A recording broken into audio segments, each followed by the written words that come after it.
Bordi i transparencës për herë të parë që nga ngritja e tij në muajin mars ka vendosur të ulë tavanin e çmimit të naftës me 4 lekë për litër për tregtarët e pakicës. Çmimi maksimal është vendosur në 220 lekë për litër nga 224 lekë që ishte deri më tani.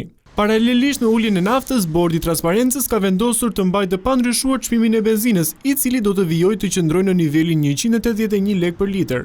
Ndërkohë, gazi sërish nuk është përfshirë në vendimarrjen e bordit. Ky vendim vjen në një moment kur çmimi në bursë i naftës së papërpunuar Brent ka shënuar rënje të ndjeshme gjatë mëngjesit të kësaj të mërkure, si pasojë e pushimit mes Shteteve të Bashkuara të Amerikës dhe Iranit.